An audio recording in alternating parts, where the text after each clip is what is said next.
انا جوزي والله ما سايب لي جناب بيتي، والله قعدت عملت كده وقلت يا رب انا ماليش الا انت، والله فكاه عليا وسددت الفرن وجبنا فراخ وكان وقسيت ونزلت وتعبت وشربت اللي محدش شربه، وكنت راضيه تعبانه ومش قادره، بس كنت بكافح وانزل يعني ارضى يوم فيه ويوم ما فيش، بس الحمد لله. يعني مثلا يبقى في حاجه في الثلاجه وما فيش مثلا بنطلعها وناكلها ونقول الحمد لله، وبتبقى احسن من اللي كان لحمه. قلت له لا، انا ما تعبتش وشقيت فيها تداني لا ال 50 جنيه او ال 100 جنيه دي ما تلزمنيش. طب ليه؟ قلت له لا ما اخدهاش، وانا برضه هاجي اخر النهار قال انا مرضياني وعيالي وهناكل ونشرب لو بملح وبابنا مقفول علينا دي بالدنيا بحالها. وانت ماشي في شوارع الجماليه تقابل القمر ام احمد كده قاعده يسعدك على الرصيف بالعيش والابتسامه بتفرش وشها. ايه الجمال يسعدك ده يا ام ده احمد؟ جمالك يا عمر. ايه الاخبار؟ الحمد لله رضا. يعني ما شاء الله انا من اول ما شفتك كده من على اول الشارع انت بتضحكي. يسعد انا اعمل ايه؟ مش هناخد حاجه من الدنيا غير الضحكه والكلمه الحلوه وخلاص، مش عايزينها. قولي لي بقى انت شغاله ايه؟ والله انا في رمضان قول لي يا غالي بقى ايه، بعمل اكل لله، واللي ربنا بيقدرها الحاجه بيديهاني بعملها وواهب صحتي لوجه الله. اشتغلت في الليمون، لقيت الفرنه دي فتحت فقلت اقعد ابيع شويه عيش كده وري حاجه من هنا وحاجه كده من هنا عشان ما مدش ايدي لحد، والحمد لله مستوره والله والحمد لله. معاكي عيال او؟ معايا 6 منهم ابني واخويا وجوزي توفوا، ومعايا الاربع بنات والولد، فبنكافح مع بعضين. انا جاتني ناس في البيت وقالوا لي حرام تنزلي، قعدت حكت لهم الظروف قلت لهم انا جوزي والله ما سايب لي جناب بيتي، مش سايب لي اي حاجه الا فضل ربنا، وانا ما اقدرش اسيب العيال دي، واحده مطلعه معاها 4 وبنتي دي وبنت جوزها عاجز، جوزها عاجز يعني عمل حادثه وعاجز وبيقعدوا معايا كلهم. قلت لهم انا ما اقدرش.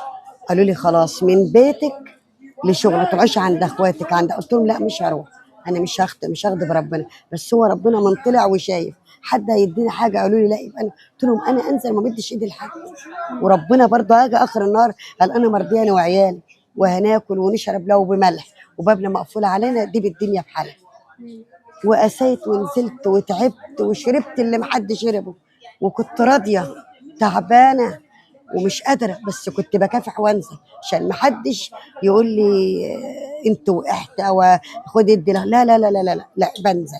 لو هاخد من فلوس الناس وتاني يوم اديها لهم، يعني ممكن ما اقبضش الفرن واجي تاني يوم يعني اجيب لي عليه اللي هم مش محسساهم ان انا تعبانه او مش محسساهم ان هم محتاجين حاجه عايزين حاجه، لا خدوا هاتوا اللي انتوا عايزينه، ما يعرفوش احنا جايبه القرش ده منين. نصلي نعبد ربنا، مالناش دعوه بحد، ما نجيبش سيره حد، مالناش دعوه باي حد. إيه الله فلانه دي وحش الله يصلح حالها الله يسهل لها، بتشيلي ذنب. طب ليه؟ لا ربنا راضي عليكي تزعليه ليه؟ تصلي فرض ربنا وتقولي يا رب، وربنا تطلع من بيتك وانت نازل تتوكلت واعتمدت عليك يا رب، والله العظيم بيديكي. يعني بصي في فرنه فتح الجنب فرنه اهي، جه عرض عليا قال لي، قلت له لا انا ما تعبتش وشقيت فيها تداني لا ال 50 جنيه او ال 100 جنيه دي ما تلزمنيش. طب ليه؟ قلت له لا ما اخدهاش. قال لي لا، قلت له لا، قال لي انا راضي، قلت له بس انا ما تعبتش فيها عشان اخدها منك واحطها في جيبي، انا ما تعبتش فيها ما اخدهاش وما رضيتش. رفضت خير جالك اه كده؟ طبعا معلش يعني انا ببص للي ورا مش ببص لقدام، ببص لبعدين، يعني ماني بديها لا، انا بتكلم بعين قويه كده، انت هتديهاني انا مكسوره قدامك مش هقدر اتكلم صح.